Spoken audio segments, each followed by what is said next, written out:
All right. I think we're live. Yeah. Hi, everybody. Hopefully you're in the chat hanging out with us. My name is Brandon. I'm the community manager here at Lightstream. Today we're going to be doing a Q&A with our CEO, Stu Grubbs.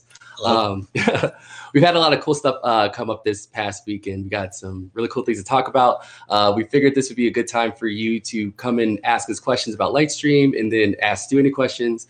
And I guess we should get started. So first things first, Stu, tell us a little bit about yourself. We'll start off with that. Start it easy. What do you want to know? How did like Lightstream come about for people who just are sure? So in 2014, one of our co-founders called us and said, "I want to be able to." Right. We're live. Yeah. Control. Sorry. Okay. There. Preview went live. Called us and said, I have this idea of controlling existing broadcast software through a web browser. And, the more we played around with the current broadcast software that was out there, it's all very powerful, very capable software, but there was large technical hurdles to even getting started. All four co-founders are pretty technically savvy, and we found it to be pretty intense to get up and running. Mm-hmm. And so we thought that's the real problem to solve. And so could we make this easier? And if we're going to start from scratch, could we do it in a unique way? And if we do it in a unique way, could we put advanced production capabilities in the hands of a beginner? And so by building that in the cloud, it enabled it to be easy to get started, but then something that really enabled some cool opportunities like split screen streaming, remote sources, bringing on guests with just a link. What we do with Xbox, for instance, all of that is enabled by the fact that we're in the cloud. So that's awesome. Yeah, I love that's it. The very short version of the last 5 years, but yeah, that's pretty much what the goal was. Yeah. So the next question I was going to ask is, like, obviously Lightstream has a lot of different parts of it with features and Lightstream Studio. We announced some stuff for that. So could you explain to people who are tuning in, what is Lightstream Studio if they haven't checked it out before? Yeah, Lightstream Studio is a easy-to-use broadcast studio that we believe scales as your experience does. So for beginners, you're able to log in with your favorite platform, drag and drop what you would like to broadcast, and then hit go live. And in a matter of minutes, you've been able to produce a stream. In fact, one of the ways that we measured success of that early product was time to first stream. How simple and straightforward can we get you from no experience to being a storyteller of some sort, whether that means you're a creative streamer, just chatting streamer, game streamer, small to medium-sized business, whatever. But how quickly could we help you start to get your story out there? And then the second way we measure success for the product is time to ideal. So how soon can we make it so that you can run a podcast? And so if you go into studio, you're able to bring on a remote guest. So I could bring you onto my show by sending you a link. And when you open that, I have access to your camera and microphone inside a studio. So I can bring you into the production and we can talk to each other, do our podcast. And then as soon as you close that link, I lose access to that. And the benefit there is that we didn't have to exchange information. You as my guest did not have to install anything special. Yeah. And then there's other neat tricks like being able to say you weren't just a guest on my podcast. Maybe we play games together. You could use any broadcast software to send me your gameplay footage. So let's say we're playing Overwatch together, which I know is a favorite game of yours. Yeah. And we're teamed up. Our community now sees both of our perspectives as we zero in on a target or whatever it may be. And it's a really unique experience to be able to watch, both players' perspectives simultaneously. And so it really enables all of these things, but does so in a way that I think is really approachable. Mm-hmm. These things were really out of reach. So to do what I just described with Overwatch, for instance, in the past, one of us would have needed to know how to set up a custom RTMP relay service of some sort, bring that down into your OBS or my OBS, and or like the guest mode was like Skype each other and then capture just that part of the screen and bring that in. And so we removed those hurdles to being far more direct in the way that you interact with these sources and the way that you can arrange them. And then, of course, all that work is being done on our servers instead of on your machine. And that means that your machine can focus on gameplay. It also means that in instances like what we do with Xbox and Mixer, you don't even need a PC. Once you get set up in any browser and you go live from your Xbox, your overlays and everything are on there. And that's because that work's being done on our servers, which of course has all kinds of implications that we can talk about later in the stream. But point is that yeah, like I said, it's an easy to use broadcast studio that I think scales with your experience. So the more you get interested in streaming, the more you can actually do with Lightstream, and I think that's really powerful. Yeah, I think it's pretty cool. The one thing I was gonna say is that we're actually using Lightstream to stream this right now, so it's just like super easy to use. And if you want to start up, just go to golightstream.com. So pretty much like that. I do think we need a new cable from the cam link to the camera. Oh yeah, I can see a little bit of snow in there. Yeah, sorry about that. I got a little bit of a bad connection on the cam link, but whatever. Yeah, but it's so super simple to use, and then especially like you were talking about the podcast and talk shows, you can just easily just put a webcam, send a link to somebody, and then you can get started that way. All right, cool. So what did somebody goes, is Jason Momoa the CEO of Lightstream? Oh yes, that is true. That is true. That's my older, more handsome brother, but yeah, he might be younger than me. So one of the cool things that we did announce last week was the release of paid plans. Yeah. So let's get into talking about that. Okay. Yeah. So jumping right into it. I mean, we've been on and off about launching paid plans for what I think has been, 4 years now. The reality is that what I was just talking about using our cloud servers, this service costs money. It's never not cost money. In fact, in the past, it cost even more money to run. We focused on technology efficiencies, getting the experience right, reducing costs in a number of different ways. But for the last 4 or 5 years, we've paid for every single stream that's gone across. I mean, it costs every minute that our creators stream. It's not like desktop software, with OBS or XSplit or Elgato's desktop software, all great softwares, but there's something that you download on your machine, and all that work is happening on your machine. And so it doesn't cost you anything to run it. It doesn't cost them anything to run it. But with a cloud-based system, I mean, obviously the advantage is all the things that we do. The disadvantage, though, is that there is a cost associated with every minute of streaming. So, on the other hand, we didn't want to charge for a product that we didn't feel was worth the money. If I'm honest, and I think that some people have heard me say this in other podcasts, there's a long time where we kind of sucked. Honestly, it's difficult to get this kind of system to work right. And there was a long time where we were working really hard to get it to do that. You've got video signal coming from your gaming machine, coming up to our ingest servers, where we bring that into Studio so you can preview it, but also over to our video engines, which exist globally now. And then all of that has to work. The Studio, that's where you create your instructions, and you're sending that to our video engine. So all those little points I just talked about are places things can go wrong. Yeah. And so getting that to work well and in harmony, I think, was the majority of our story for the first 3 years of the business, especially. So we waited. We waited to monetize the product. In fact, one of the only ways we survived, and I think many people know this at this point, we're part of Mixer Pro. Microsoft pays us to provide that as part of Mixer Pro. And so we've really licensed our technology to keep going as long as we have. These things are what are paying the bills, so to speak. And so now that we think the experience is dialed in, now that we have a bigger support team, phenomenal support team, which is another cost associated with providing live support like we do. I think we're one of the few streaming software that's really there for you whenever you hit us up. And so anyway, long story short, we felt it was time that we brought out paid plans to help fuel further growth, to help fuel more people on our support team, to be able to help when things go wrong, because inevitably in streaming, no matter what software you're using, no matter what hardware you're using, something always goes wrong. I mean, you've been a long time streamer, and I don't think you've ever used Lightstream for your main stream, have you? But you always had your setup. And I don't mean that pejoratively. I just you already had your things set up, and things still go wrong, right? I think you just had one of our friends over to your place to fix your computer, right? So, the point is so our support team is there to help you no matter what's going on with your stream and help you diagnose that. And again, these are real people who have real lives and need to make, a real salary. And same thing with our engineers, who continue to work hard to improve the background technology of our video stuff, Studio itself. And so, at the risk of too many words, I think to support our future, it was time that we start to ask for money for the value that we're providing. So, yeah, I mean, it's always hard to turn a free product. And it was only free because, we didn't, we needed to wait until it was worth it. But, we think it is. And so we've started to monetize it in different ways.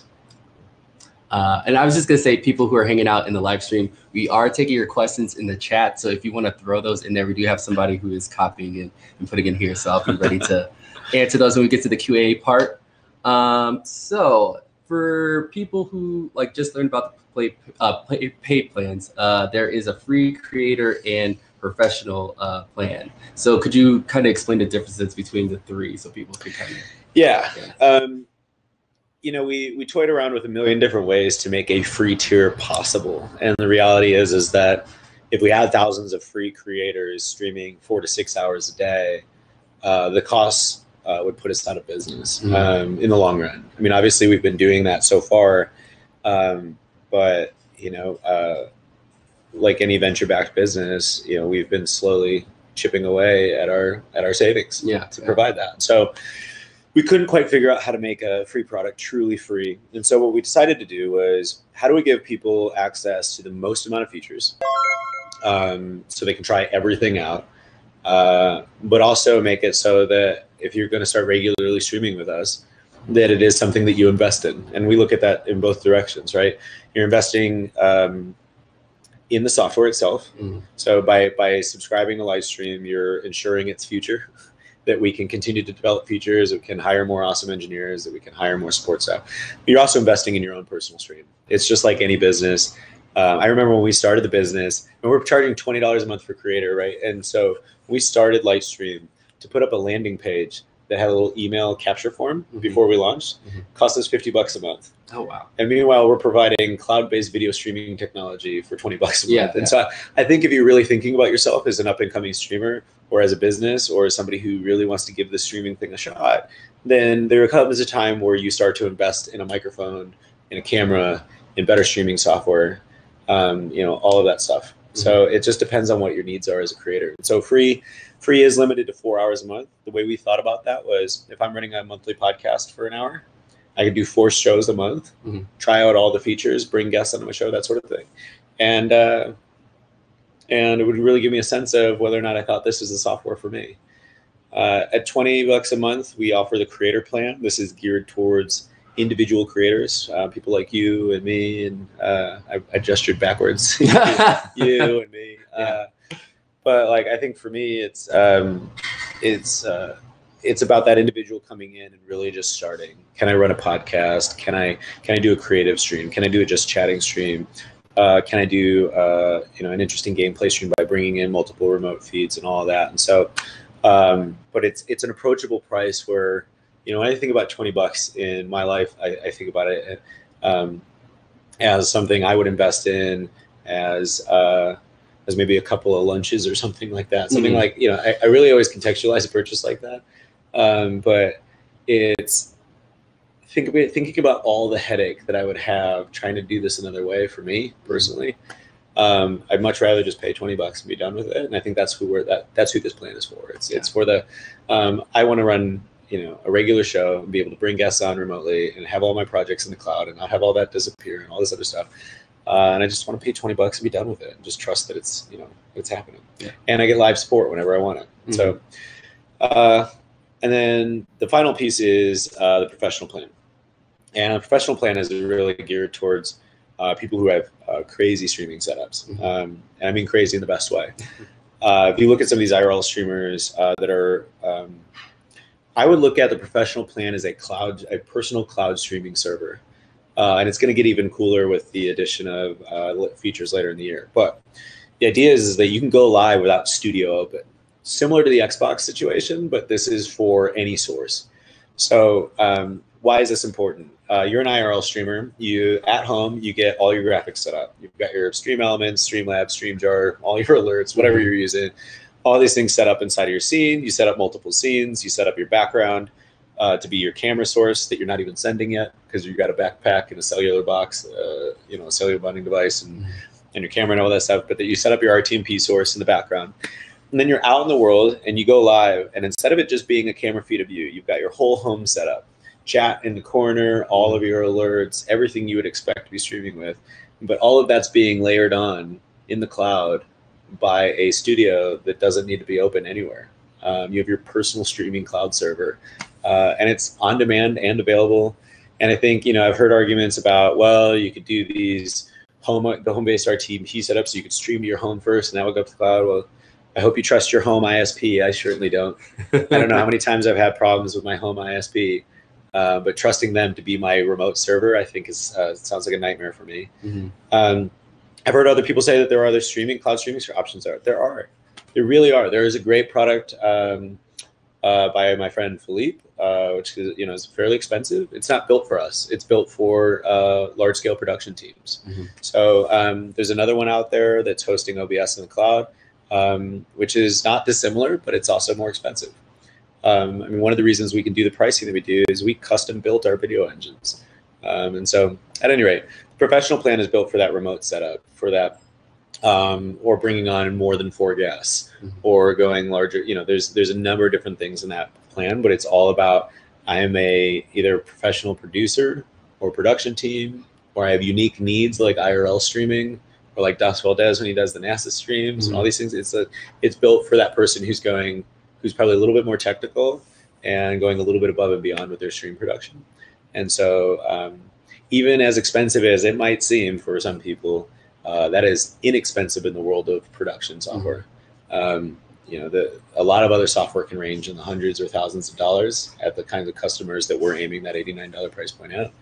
And all other cloud streaming options, as far as compositing, like Studio, are far more expensive than us. So at any rate, I know that was a long answer, but no, I think it's being thorough is always good. I'm going to keep scrolling just in case we miss a lot of questions. I think Sean's actually collecting questions. For us. Yeah. We have them in the little doc we have here. So okay. We got those going. So one question I was going to ask is, what does this mean for Mixer integration people, the paid plans? Nothing. Yeah. So, like I said earlier, our relationship with Microsoft is that we are part of Mixer Pro. And as part of that agreement, we're already good. We already receive, we're already part of a licensing agreement that takes care of the number of hours. We've been asked many times by Mixer streamers who get Mixer Pro, is there a way to support Lightstream directly? And as of right now, no, you already are by subscribing to Mixer Pro. That is what we consider another one of our paid plans. And I know that's confusing because you come to our website, you see free, creator, and professional. And then over here is the Mixer Pro integration. But to get Mixer Pro, you go to another website. But that is something we consider a separate tier all by itself. So for Mixer Pro subscribers, you still get unlimited streaming through that special Mixer project that receives your Xbox. I think there's, and if your friends don't know about this, I would tell them, because this is the best deal that Lightstream has to offer. I think Mixer Pro is $8.99, right? Or is it $7.99? Yeah, it's $8.99, I think. At any rate, that for unlimited streaming out of a cloud-based streaming server is pretty special. And this actually works with mobile streaming too. I think that's one thing that a lot of people don't realize with the Mixer project. And I think it's because they removed Mixer Create. But if you use another streaming software and you send that to Mixer and you have Lightstream Studio enabled, we will composite that and send it back to Mixer. Oh, that's good to know. Yeah. So you can use your Xbox. You could even send OBS to Mixer, and it'll forward to us and go back to Mixer, just like your Xbox does. And same with your mobile app. So if you are a mobile streamer or an IRL streamer that uses a phone, for instance, you can sign up for Mixer Pro and enable Lightstream Studio. And whatever you send us will come to us first. We'll composite on your graphics and overlays and alerts and whatnot, just like with Xbox, and send it back to Mixer and your viewers. And if you're using a low latency protocol to send to us, it can be as low as 800 milliseconds from camera to, or as they say in the production business, glass to glass, glass to glass latency from the lens of your camera to the screen of your viewer. So, all right, cool. So obviously, Lightstream is all about the community. I was just wondering, like, what would you like to tell the community that's out there watching and hanging out with us? I know it's been a long road with Lightstream. Yeah, I think that, like, ultimately what I'd like to say is that I know how hard it is to understand, especially when a world where a lot of these products are free. When I say a lot of these products, I mean products in the streaming space in general. Most of your alert services are free in some capacity. Most of the open source software or things like XSplit are doing lifetime memberships now for free. And some of these are what are called, platform plays, where we're going to give the software away for free, but if you use our platform, we'll make money in other ways. In our case, it's very difficult for us to do that. And so I know it was a little bit jarring to see. And we tried to smooth that out by pre-announcing this. I think everyone knew it was coming. We announced our first pay plan back in December and talked about it back at TwitchCon. But it still feels hard to understand why we would charge for the product. And the simple answer is that we do two things very uniquely. One of those is that all of our technology that sits in the cloud. We process every minute of your video on our servers in a few different ways. So it just has a natural cost associated with it that we need to cover, or you would see no more Lightstream. And then the other is that, we believe very strongly in customer support. And so we have a team of awesome people who stand by at the ready. We don't do 24/7 coverage yet. We'd like to. We're not all over the world just yet. We were at a time when we found that stressful for members of the remote team at different times, and so because oftentimes they were on their own at night, and so. But we do offer live support for I think 12 hours a day at this point. And so that you have somebody there who can help you with your setup, and I think that's also pretty unique. So. We're looking forward to building a lot more for the community, for video producers of all kinds. I would really encourage you to consider supporting Lightstream if you'd like to. I think that we'll honor that by supporting you in return by listening to what you'd like in terms of features. I know we're going to answer some questions today. I know a lot of people have been asking about some features, so I'm excited to share some of that news. And if you can't support via creator or professional, no problem. I think that the Mixer Pro and Mixer as a platform actually, I think, is super incredible for creators that are up and coming. And as they grow, I just find that community to be so warm and welcoming in that area. But I think that our Mixer integration is a great way to really get a sense of all the things that Lightstream can do. For what is it? Like I said, $8.99 a month. I wish I had gotten confirmation on that. But for Pro? No. Mixer Pro. Oh yeah, $7.99. They can put it in the chat. It is okay. Cool. So like for $8 a month to have unlimited streaming and be able to try out a lot of the things that we can do, I think is a great place to start. And you can rest assured that you are supporting Lightstream through that subscription. So yeah, we are growing up. It's a bit of a bummer in some ways, I'm sure, to not have it all be free. But this is what I think it takes to do something really unique in the space. That's what I'd like to say. I have one more question before we start getting to the Q&A, because we have a lot of questions here, so it's gonna take some time. So is there feature plans of Lightstream that you could talk about for people who are wondering like what is coming that we could talk about? Sure. Well, I mean, we could talk about quite a bit. Just giving chat a quick scroll.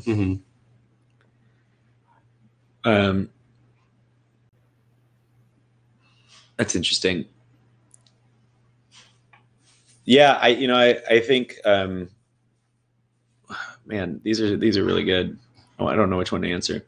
So, yeah, I think that actually that example that the dad just brought up.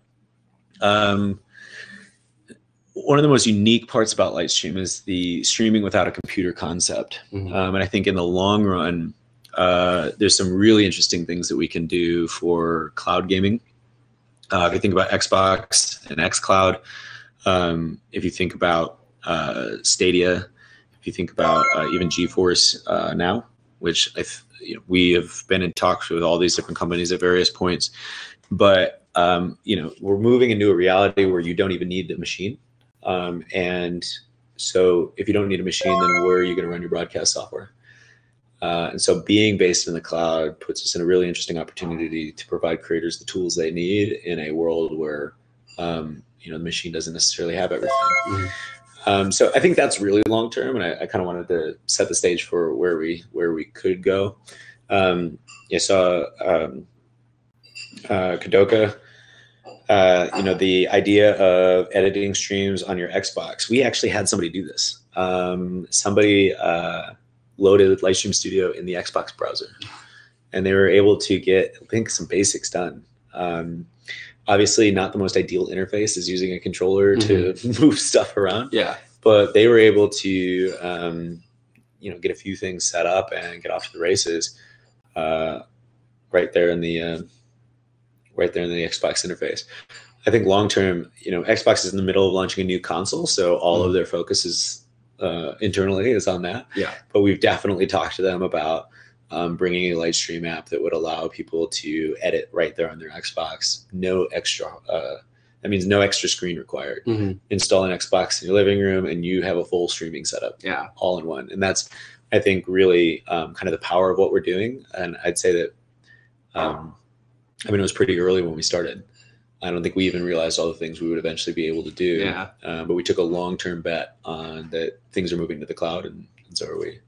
And that's the thing. I think long-term too, we can offer more paid tiers as our costs change, as the internet and internet access changes and cloud hardware and costs change. So there's a lot that can factor into the future as well on that side.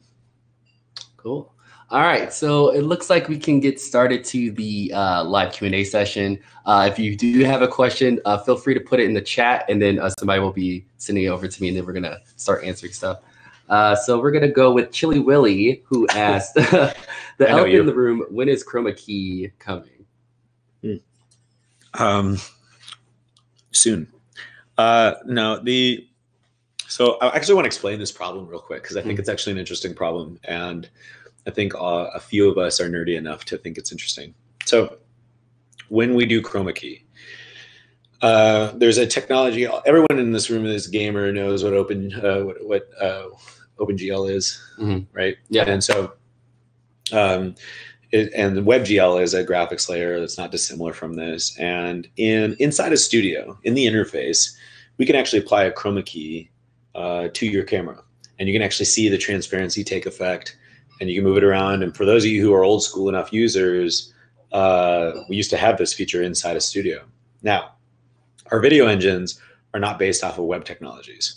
Our video engines are, like I said before, custom and written in C and C++.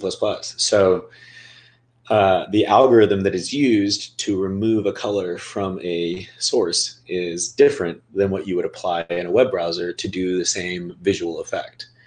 And so the problem is that as you were adjusting this feature in Studio, it was a huge, complex problem to match these two algorithms up so that what you saw in Studio was what the video engine actually did. And so, as you can imagine, it was extremely frustrating for customers when they would be in the studio and they would get it just right. And I mean, you've adjusted Chroma Key before. Yeah. You're just like tweaking it all the time. Increments of one, because your lighting changes. And then you got it perfect and it looks great in studio. And then you go live and you can still see a green haze behind you. And it's because we just, because they're two different engines that we're trying to render Chroma Key, and we're trying to match the result one-to-one, it was a huge problem. We have a new idea on how to make that better. But we had a lot of other problems we wanted to focus on first. Just consistency and reliability were the name of the game for the last year and a half. But we have a new idea. We're going to try it out this year. I don't want to give you a timeline, but I will say we could definitely get it out this year. But beyond that, it might be the very last thing we do this year. Yeah. I just know how important it is to the rest of the team. You're not alone. This is, I'd have to ask Noah, but I think Chroma Key has been the #1 requested feature to be returned to the product for 2 years, 3 years. We just have bigger fish to fry. Yeah. Who cares if Chroma Key works if your stream doesn't reliably do what you think it's going to do? That's true. We focused there for a while. All right, so next question is from Dottie from Mixer saying, do we have a future release timeline we could follow? Yeah. So political answer. At any rate, we have a bit of a public roadmap. I think Noah wants to clean it up and get it in a nice place. But we posted it in Discord, I want to say last year at some point. But I will talk to Noah about how good he's feeling about how it's updated. I think getting all of this out the door about paid plans and everything was a big focus. So I think now's a good time that he would sit down and start planning what's next. Noah's our product manager on Studio these days. But yeah, I think we can definitely get that out, and we should tweet it out in the next few weeks. So yes, and we'll send out that link probably within the next few weeks, so it's nice and updated and feels fresh. Yeah. I think right now there's a lot of stuff on there that might have already happened or not happened yet or been on there too long. So yeah, we can make that happen. Yeah, it's also a great place to, if you have an idea that you would want to submit to us, you can go to that link and add your idea, and then we can take a look at it and assess it. I love sending that to people when they have a new idea. Be like, make sure your people see that so we can see it. All right. So the next question is from Two Shots Podcast, who's on YouTube, that says, what advances have you guys made in terms of audio? I love Discord due to the Opus codecs. Yeah.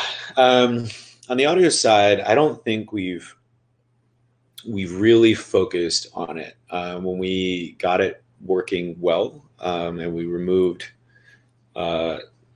some problems that we faced in our early days surrounding audio, we haven't messed with it too much more. And there's an entire section of the roadmap where we're missing some fairly basic features, in my opinion, like a noise gate.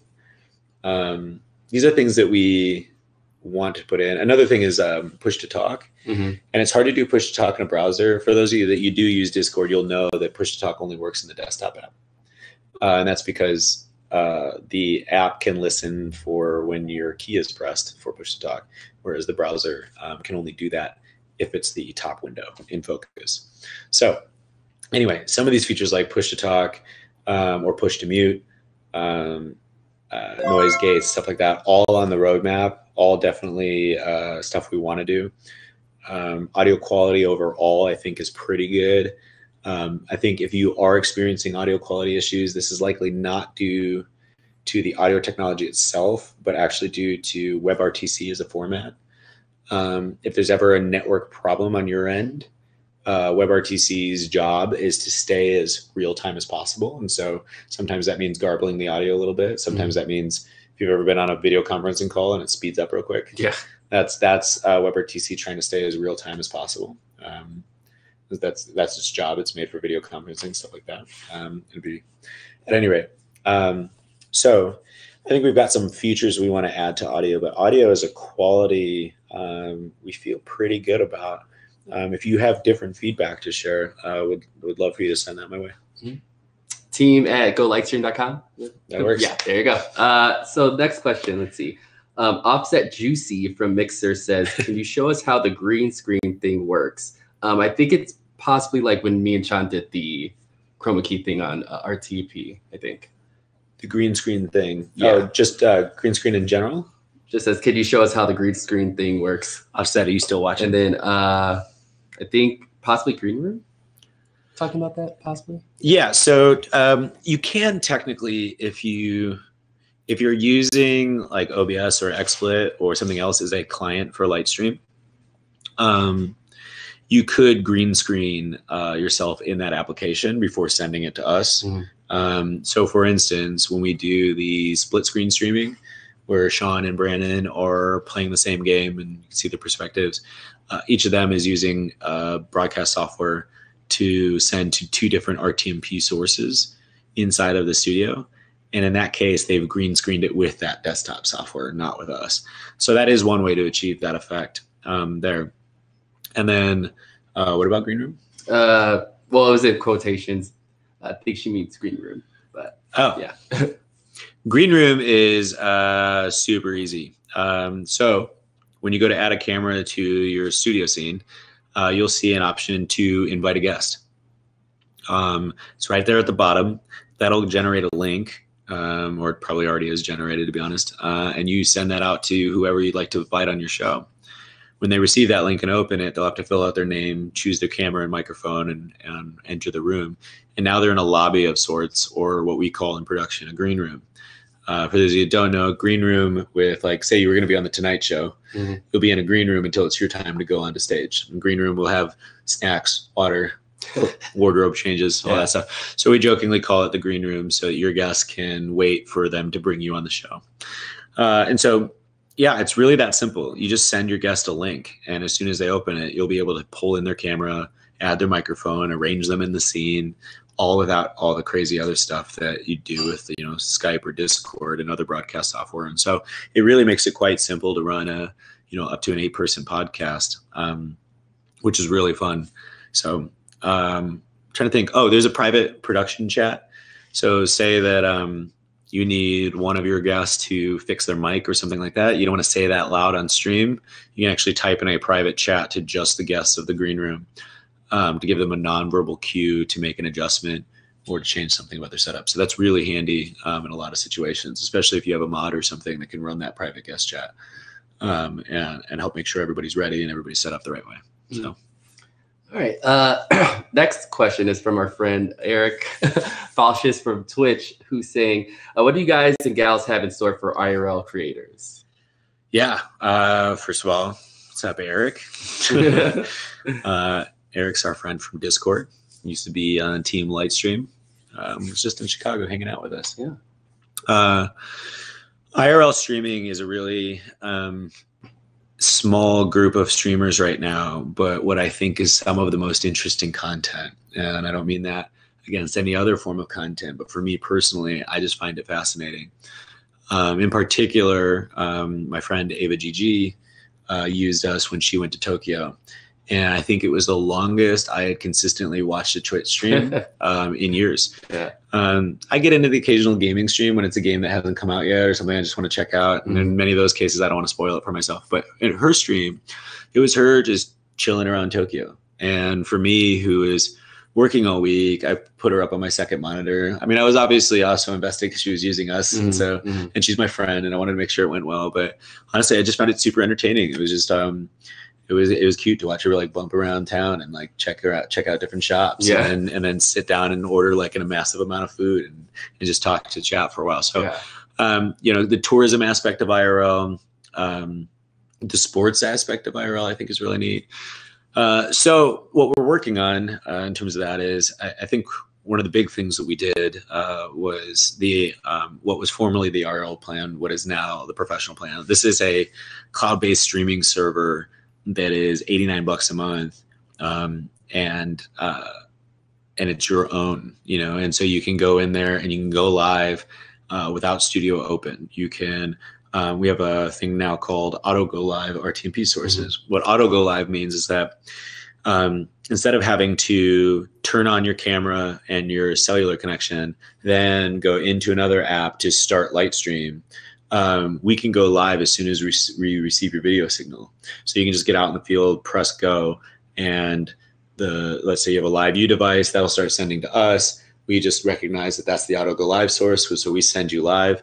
And then of course we have our remote control, and that's a big differentiator. Your ability to go into, if you go to remote.golightstream.com on your phone, you can see all your scenes and everything set up. You can start and stop the broadcast. So you can remotely, and anybody can do this, even the mixer streamers. So if you didn't know this, especially if you're an Xbox streamer, you can actually use the remote control to like switch scenes, start and stop the broadcast, all kinds of stuff. But in the IRL case, it's super important because you're already walking around, and this isn't a studio that's open right in front of you. So we've got some other ideas, I think, around if we were to extend the remote control to deliver a, say, a GPS location. We wouldn't give an exact location for all the obvious reasons. Stream sniping in real life is, you know, like so. But you could say in this city, and you could create a cool little mini map on stream that shows that, you know, out of everywhere in Manhattan, I'm on the, you know, one section of it, you know, and so I don't know how that feature would play out, but I think there's a number of different things we could give IRL streamers that go far beyond any other software available. And so one of the reasons we launched our first play plan there is we know that we're uniquely built to provide something very cool for that group of creators. I would turn the question around and say, Eric, as you've thought about this, and I know you have because we're friends with a lot of the same people, like Gunrun, who is like a founding father of this community. What have you thought that Lightstream could do in a very unique way? We're working with Das Valdez, a number of other big streamers that are doing IRL stuff. And, most of the time we're working on different ways to combat, cell signal or loss of connection and things like that. But definitely interested in the unique things we could do. I think there's really cool stuff we could do around geolocation. Yeah. Just like surfacing insights. Or if you could, if we got some sort of computer vision model up, or being able to push interesting facts. Like if you're walking around Chicago, live streaming, and you're passing maybe one of the interesting skyscrapers, if we could surface something in the remote control that said, hey, do you want to tell your viewers about this interesting fact about here? You could press a button and that comes up on screen. Oh, that'd be cool. Like something like that. I think there's just some really unique things we could do. It's just, just need, time and people. Yeah. But yeah. All right, let's see. Next question is from Chili Willy, who's on Mixer. Do you see the Mixer connection going away and connecting to Xbox streamers? Do you see the Mixer connection going away and connecting to Xbox streamers?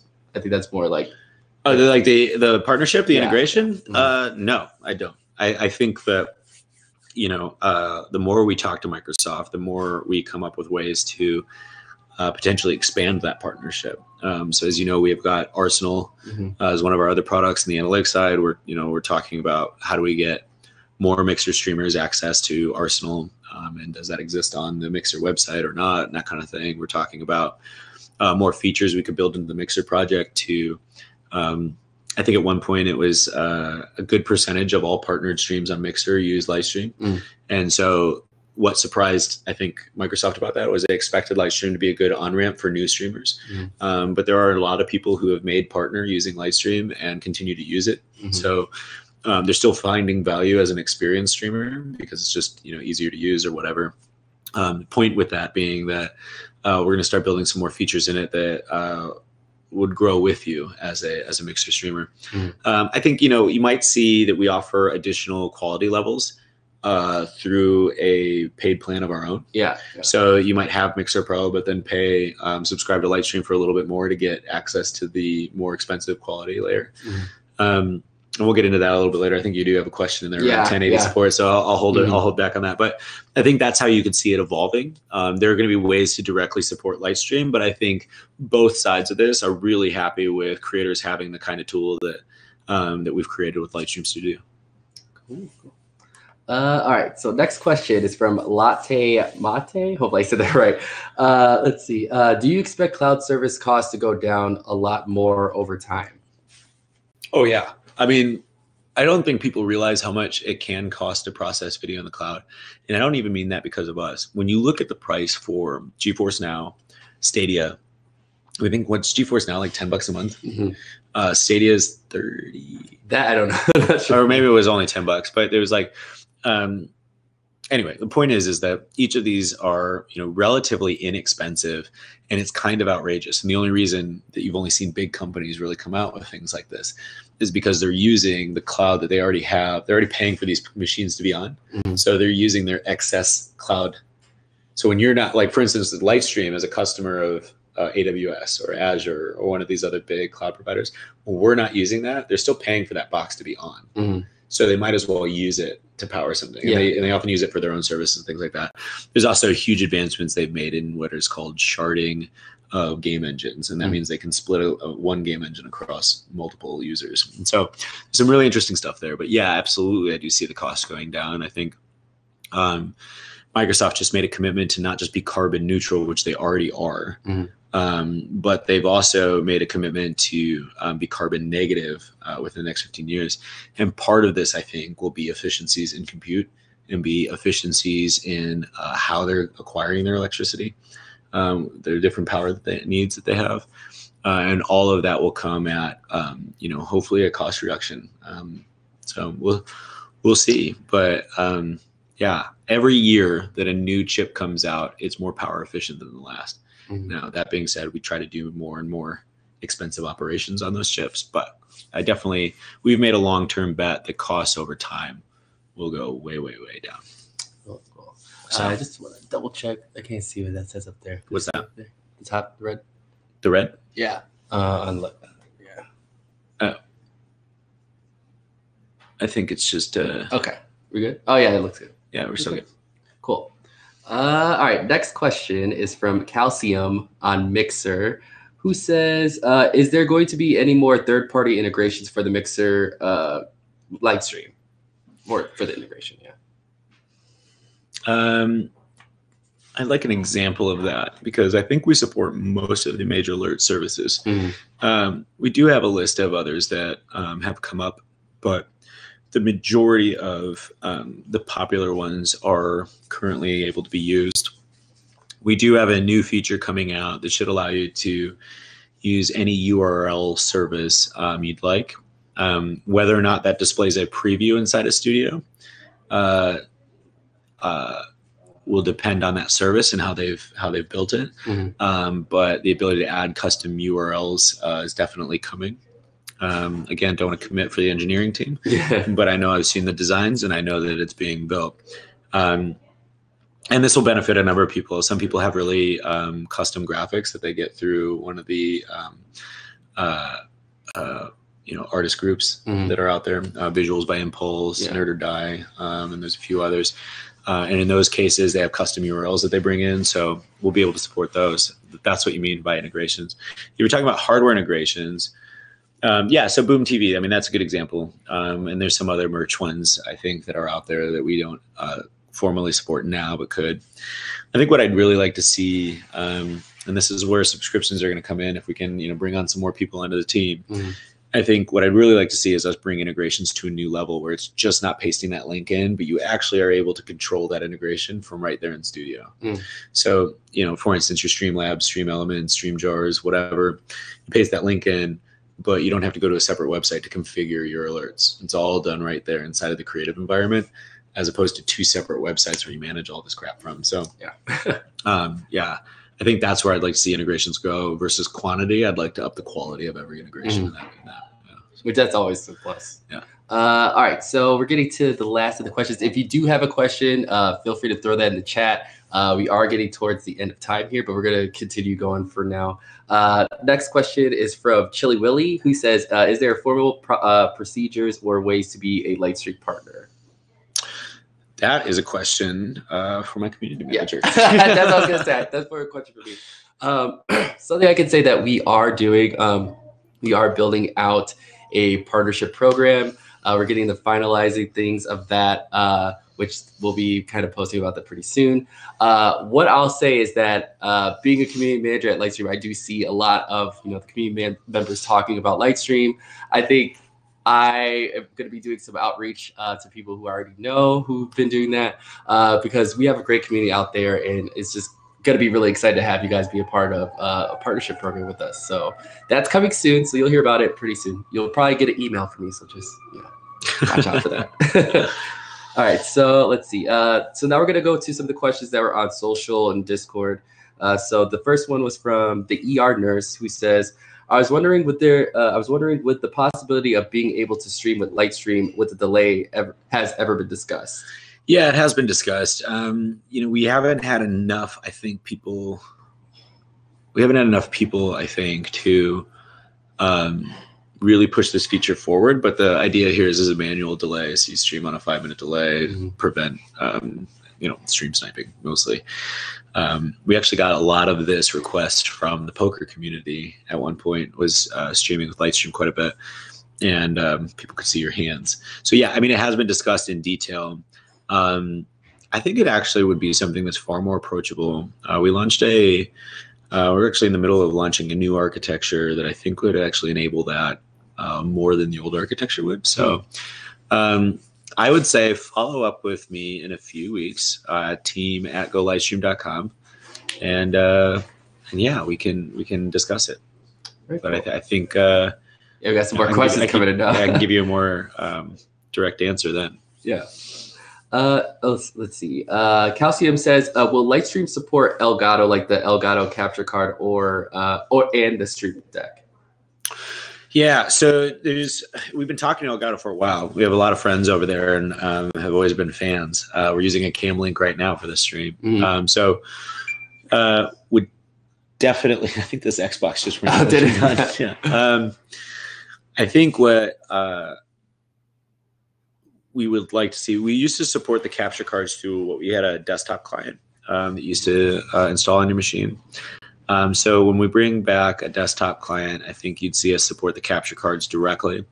I still believe that capture cards are a great way to capture for some people, depending on the type of content you do, especially if you're going to be uploading recorded footage later. Always good to get a local capture as well as stream. So there's definitely benefits for us working more closely with them. On the Stream Deck side, one of the folks over on the Elgato team and I'm sure the rest of them, but this person in particular, and I don't want to call him out just in case he doesn't want to reveal his name, but we've been talking about this idea of could you plug a Stream Deck, into an Xbox and have it, Lightstream, have it be able to control Lightstream in the cloud. And Xbox doesn't support this. This is not on the official Elgato roadmap. We don't know how to do it yet. This is more he and I were having a beer and talking about what could be possible if we work together. So I don't want to say start a firestorm. But it is an interesting concept, and we are working closely with them to come up with a number of ways that our cloud-based stuff works with local hardware. We're working with another company on a microphone that connects directly to the cloud. So there's some pretty cool stuff.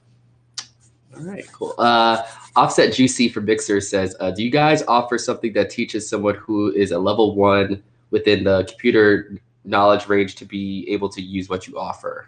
Oh, 100%. Actually, we have videos that do this already. You basically need no more experience than knowing how to use a basic email app to log in here and do stuff. So, I'm staring at the interface now because we're using it to stream, but, you'd log in with your platform account, and you press the little plus button to add a camera layer, press the little plus button again to add an image layer to put your overlay in the corner. It's all drag and drop. It's all super simple to arrange. Setting up scenes is super easy too. Yeah, I think we've got several videos that are like how to stream with Mixer in 60 seconds or less, something like that. There's a few different. I think Brandon can reach out to you afterwards and share a couple of those videos with you. But 100%, the whole reason we were born, this product was born. We were born for other reasons, but this product was born is to make it easy and to put these advanced tools in your hands and help you feel like a pro as fast as possible. So, for sure. Yeah, and I was also going to add, on our website, we do have a streamer handbook. So that has different articles on different things with Lightstream or just like streaming in general that you could definitely check out if you're just wanting to send it to somebody or see what you can, up on your knowledge on streaming. So definitely check that out. We're always updating that. So let's see. The next question is from Count Thomas on YouTube, who says, how can I utilize Lightstream without a video capture card on Twitch? Without a video. So, yeah, I mean, as you can imagine, our arrangement with Microsoft is about Mixer and Xbox. Obviously, they're trying to help Mixer grow. Mixer is growing like crazy. If you haven't followed the numbers, our quarterly Arsenal reports can let you know how this is shaping up. You can see those released at a couple different places. Yeah. But Mixer's like growing like crazy. But that's their goal here. They partnered with Lightstream to make it easy to stream an Xbox on Mixer. So ultimately, this decision to open up Xbox streaming through Lightstream and other platforms lies with them. And I think rightfully so. They've chosen to make that only available to Mixer. I think that makes a lot of sense, both from a business perspective and a community perspective. But it's not up to us. So I only brought that up to say that it is their choice, and I think they're making the right choice by for their business purposes and their community. And if we could do it, in our position, it would of course be in our business interests and community interest to make it available to everyone. But we respect what they're trying to do there, and we actually really love the Mixer community and don't mind supporting it in every way that we can. So at any rate, point is that without a capture card to stream an Xbox to Twitch, you would have to use the Twitch app that's right on the Xbox actually, and unfortunately that app does not have the benefit of Lightstream Studio yet. Though if Twitch, if you're watching, would love to talk to you about the native Twitch app on Xbox, streaming the Lightstream Studio without a capture card. So, and if anyone on this stream knows somebody, let me know. Team at Go Lightstream. Yeah. Next question is from Two Shots Podcast, who's on YouTube, who says, I have a sports podcast and do live streams after games. Any plans on having the capability of taking live calls via a call-in number in the near future? Ooh, that's cool. Yeah. So we do have the ability to kick people from Green Room. So what I mean by this is you could use your Green Room link as a call-in, because people won't automatically be on the stream just by joining that link. Mm-hmm. So you could bring them in for their 30-second segment or whatever, and then kick them out of that room or ask them politely to leave. But you could technically use that Green Room link as a way to do a call-in. Having an actual number, no. But I've seen a really clever setup once, and I bet the way they did it, if I were them, what I would do is I would set up like a Google Voice number, and then I'd be able to answer that through my PC, and I could set that up as an audio input, like the microphone, right? Like, so you could use like virtual audio cables or something to set up that inbound audio as a microphone in Lightstream. And so then you're just, answering and ending the Google Voice and have that wired in the Lightstream Studio. So as a mic. So I think there is a way to do it if you wanted an actual phone number, which I think is super interesting. Supporting that directly as a feature, I definitely put it on the roadmap once, but I think I'm the only person other than you now that's voting for this one, which I do think is a cool feature. I wonder if more people would use it. I think maybe that's one of those crazy features we should just put out to the community, and if it gets a certain number of retweets or something, we'll build it this summer. But that's interesting. I like that a lot. I appreciate you putting that back on my radar. But if you want to do it now, I think you could do it with virtual audio cables and Google Voice or something similar, or even like a second phone and just put it next to your microphone. Mm-hmm. You could always plug in. I mean, that's always an option. An iPhone with a SIM card or an Android phone, and plug in the headphone jack as an input on your PC. So, I didn't even think about that. Yeah, that's cool. Yeah. Obviously, you have to buy another phone, though, so the Google Voice thing might be way cheaper. Yeah.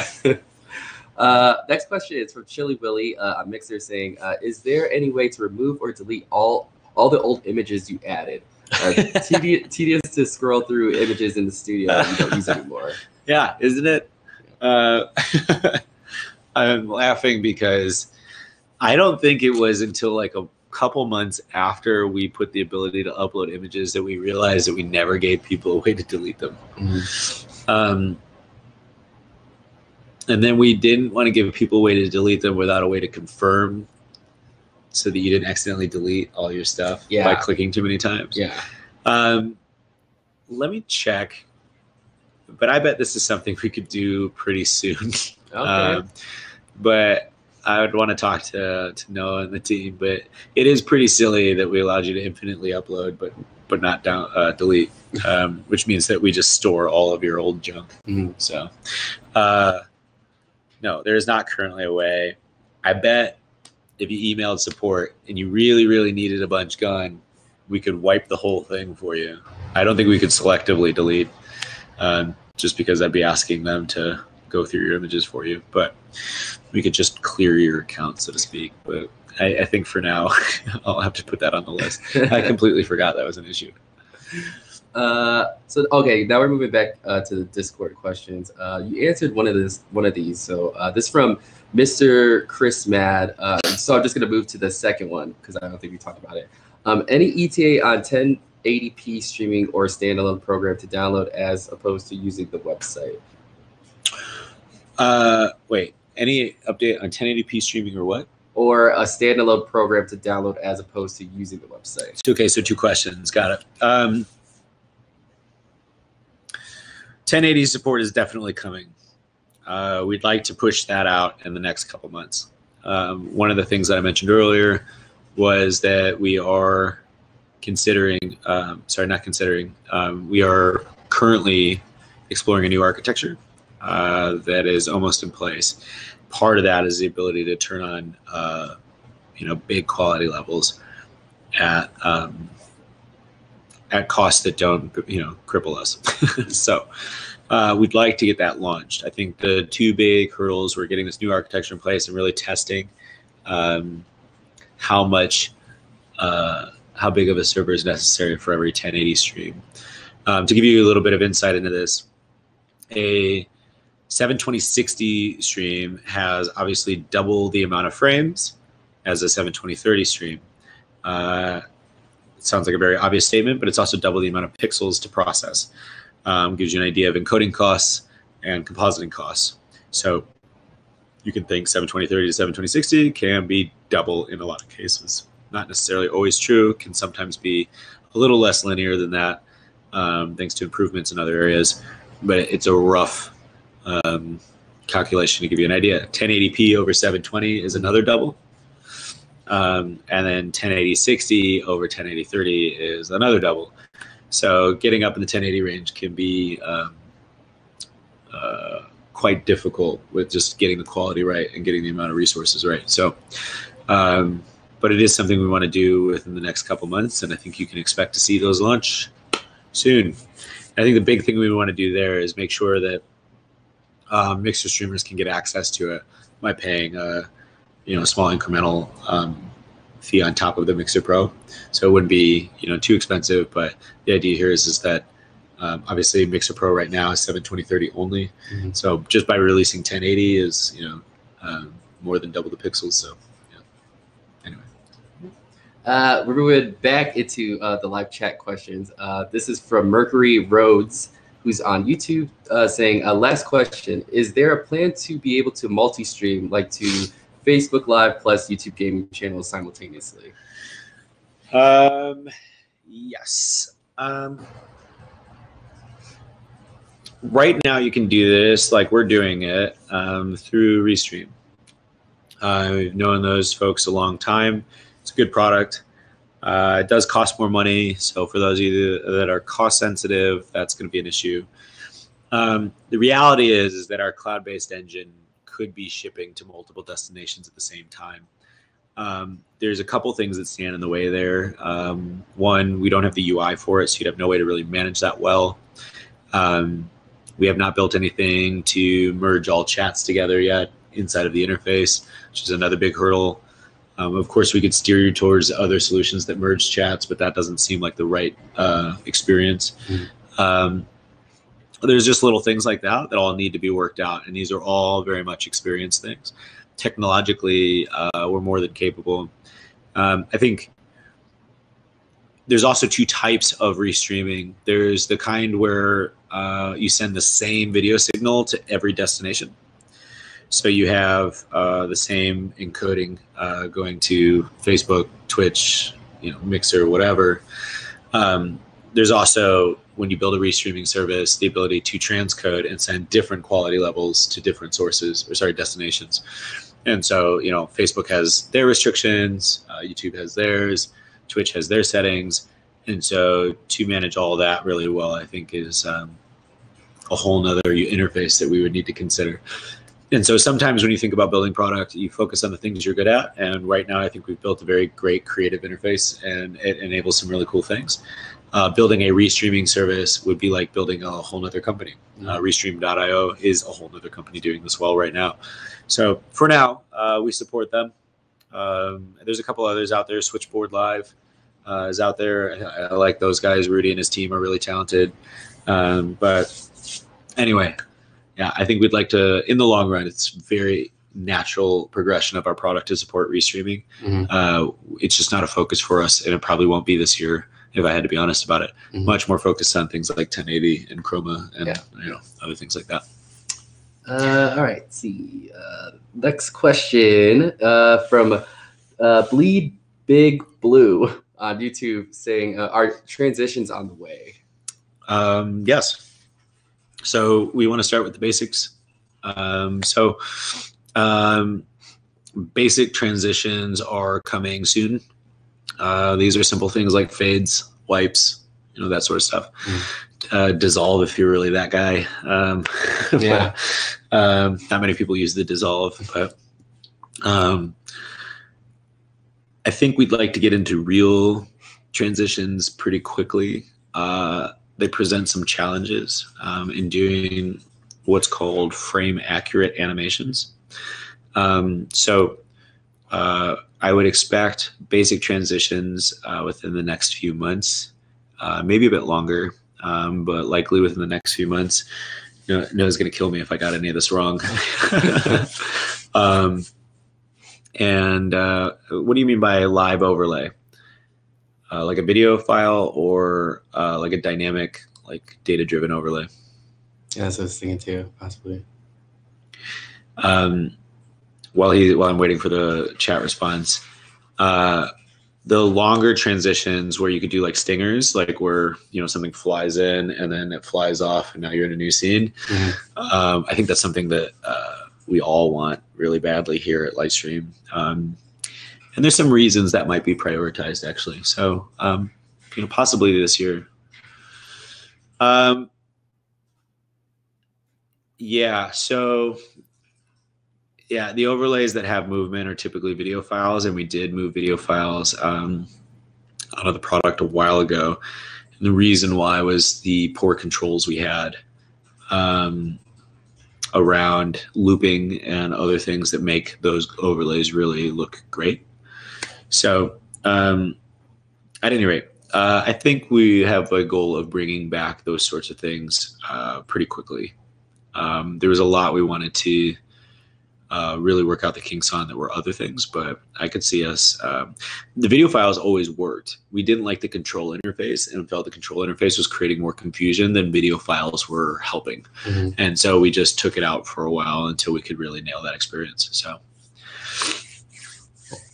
let's see, this one's from Mr. Robot 59 from Twitter, who asks, when and why is there no way to configure the use of Spotify and Lightstream instead of just YouTube for music? Because we don't want to get sued. A lot of people don't understand this. Every Twitch streamer who uses Spotify, every streamer who uses Spotify in the background of the stream is technically in violation of the terms of service of Spotify. Yeah. Do not ever show Spotify on your stream if that's what you're using as your background music. And you probably shouldn't be using it. I'm not a lawyer. I don't even pretend to be one on TV, but you can be fined. It is an illegal use of that music. Spotify has licensed the music to provide on an individual basis through a streaming mechanism. That is their applications. But it is not licensed for broadcast. It is not licensed for public events. It is not licensed for commercial use in restaurants. Yep, that's exactly right. Latte mate. So for instance, if you're in a restaurant and you see that they're using like an iPhone with Spotify on it, they can be fined massive amounts of money if somebody walks in and they represent the recording industry. Yeah, it is. You have to pay for every potential listener that walked through your doors as long as they can go back. Yeah, it's crazy. It's crazy stuff. I mean, the fines in tens and tens of thousands, if not hundreds of thousands of dollars. That's why I think there is a separate website where you, whatchamacallit? There's a separate website where you can license Spotify for commercial use. And it's like, I can't remember what it's called, but in that product, they've got all the right licenses for it. So for instance, if you've used the Spotify integration on Discord, the reason why that's okay is because you link your Spotify account and I link my Spotify account. And all it is doing is syncing the pressing play in each of our accounts. You're not actually listening to my Spotify. You're listening to your own Spotify. It's just synced with mine, if that makes sense. So that's why we can't put it in the apps that have tried to do Spotify integrations have quickly gotten a letter. And not a nice letter. So, even Battissimo's use of YouTube, that's in a gray area. So is their use of SoundCloud. We obviously allow the Battissimo plugin, but there's a reason we haven't directly supported some of these things because, frankly, it's a licensing risk. So, at any rate, we'll let those people deal with what they have to deal with to make those products possible. Yeah, we as some of you know, we were part of the Techstars program. At one point, I wanted to put Spotify in the application. I even wanted to help Spotify navigate getting more people to use Spotify on their streams as a way to sell more Spotify. Mm-hmm. So like if we did artist attribution in the corner and we showed that it was coming from Spotify and that drove more Spotify subscriptions, is this a way for you guys to say, oh, well, it's worth paying for the broadcast license? Mm-hmm. We were told no by 3 different departments at Spotify. They just don't even want it. They don't even want to do it. I said, sounds like you're not a big, third-party integrations. Got it. Oh, that's Ryan. Yeah. All right, cool. Yeah, I think Calcium had a really good question up there, but I think I missed it.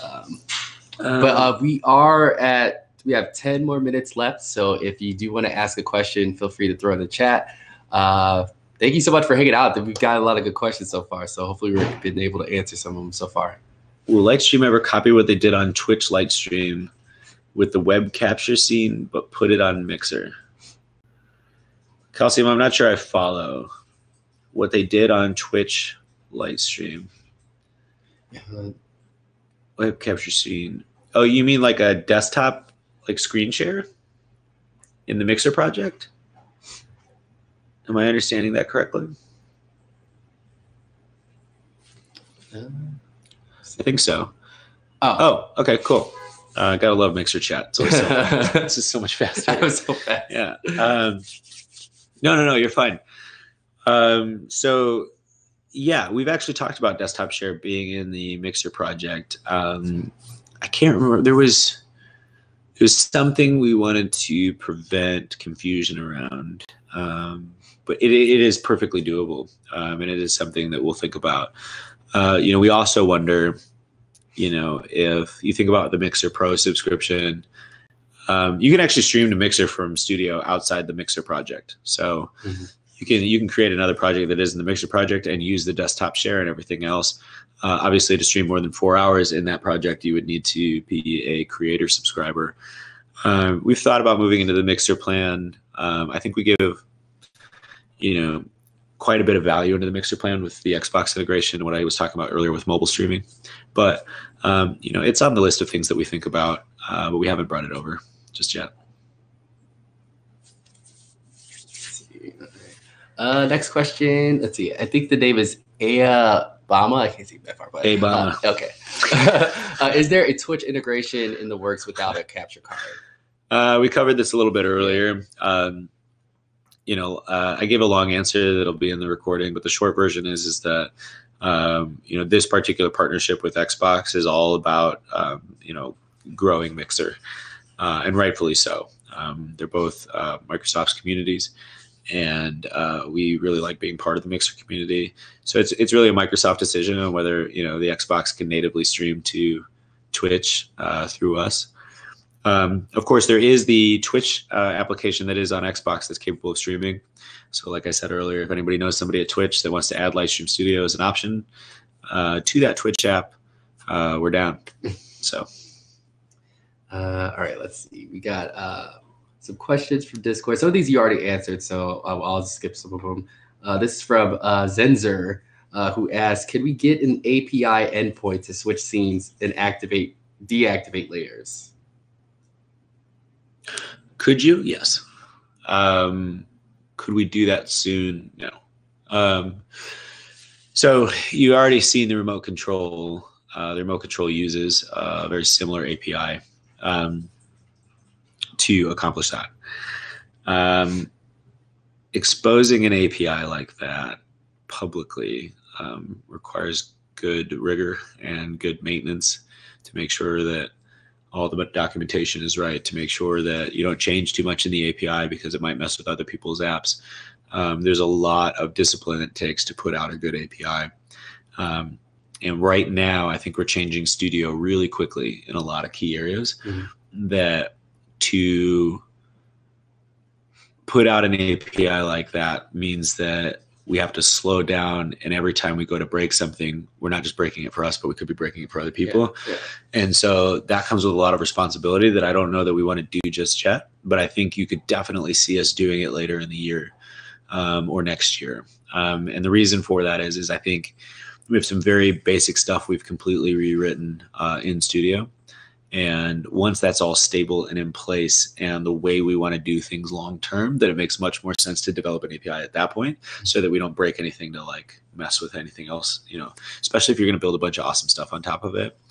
It's just dealing today with the fact that, Twitch changed their API pretty suddenly. Yeah. So now we're dealing with a bunch of stuff on the Arsenal business.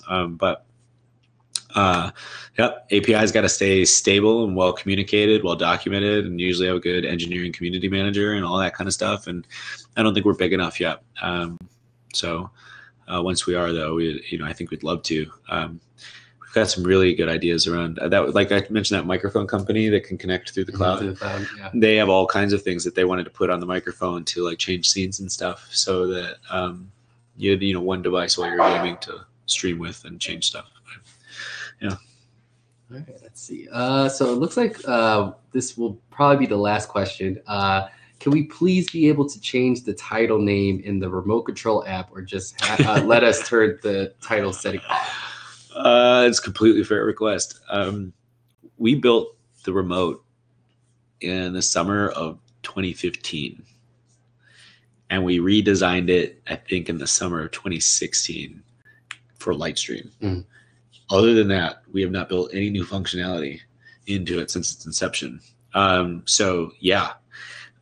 to do a few different things to the remote. There's actually a little bit of a plan around this. So switching scenes, adjusting title and description and category, all that stuff.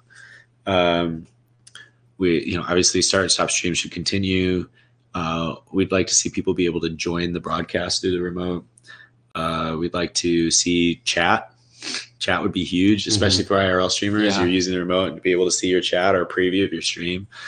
A stream preview, being able to see a live preview, low latency preview inside of there. So there's a little bit of a roadmap that around the remote alone that you'll see us improve on. Keep us honest about that too, because that remote needs some love. Let me see. Is that one question? Just go to remote.golightstream.com. And if you log in with the same account you're using to stream, you'll be able to switch scenes and stuff using that. It's like think like a little virtual stream deck on your phone. It's pretty cool. Can't do much more than switch scenes and stuff, but yeah. Okay. Well, is there anything you want to say to the communities watching, and I guess who will be watching this in the future? No, I think I've said it all. I mean, I tried to answer the questions as honestly as I can. All of them are the only things that I haven't maybe given all the information on is stuff that we've got coming soon that we're not ready to spill the beans on. But the reality is that, I realize how difficult it is to see, the changes we're making it sometimes, but it's for the better. It's so we can keep investing in building more, all the things we just talked about. It's so that we can keep investing in our team and keep growing that. So all the awesome people you've met at the events, if you were at TwitchCon, you met a lot of the team. If you've been at some of the other events around here in Chicago and other places, you've met the awesome people that work here and work really hard to bring something pretty powerful to life. And so, that's where that's going. Sometimes it sucks, but to see that you have to invest in yourself. But I think ultimately, I think one of our users actually said it best. I don't mind paying for software. I'd like to see software grow. I'd like to see the technology grow. I think that was actually Mr. Chris Matt. Yeah. And so, definitely you needed clarification on, what do these plans include and that sort of thing, but ultimately he wants to support us and see us continue. And so, we wanted to do the stream to explain a little bit more about paid plans and what we're going to do in the future. Hopefully that gives you some insight, and that's, that's what these things are for, so we can keep building, so we can keep growing, so we can see more and more people use it. All right, everybody. Well, that was our live Q&A session here. It went by really fast. I didn't realize that. Yeah, it's been an hour and a half. Yeah, right. Thank you for everybody who came by and asked questions and reaching out to us. If you do want to check out Lightstream, go to golightstream.com. You can follow us on Twitter at Lightstream and all other social medias. But yeah, I think we could do stuff like this more often. I'm kind of excited. Yeah, I'd love to. I'd say let's try to do it monthly or something. Yeah, I think that'd be awesome. But happy to answer any questions. On the next one. So always feel free to send them. You can email team@golightstream.com. I still respond to a lot of those. I think a lot of people don't realize how small our team is. We're only about 25 people that have built everything that you see. 5 of those are customer success members. So, and engineering is even less, or it's more, but it's, anyway, there's I think, we have 15 engineers now? 14? So. Yeah. Something like that. The engineering department. So, long story short, there's not a whole lot of people over here. And so if you reach out, you'll definitely talk to somebody on our team who will be able to help you and cares very personally about what we're building and who we're building it for. So feel free to email us anytime. Thanks for having me. Yeah. Thank you for being on here. All right. We'll see you guys next time.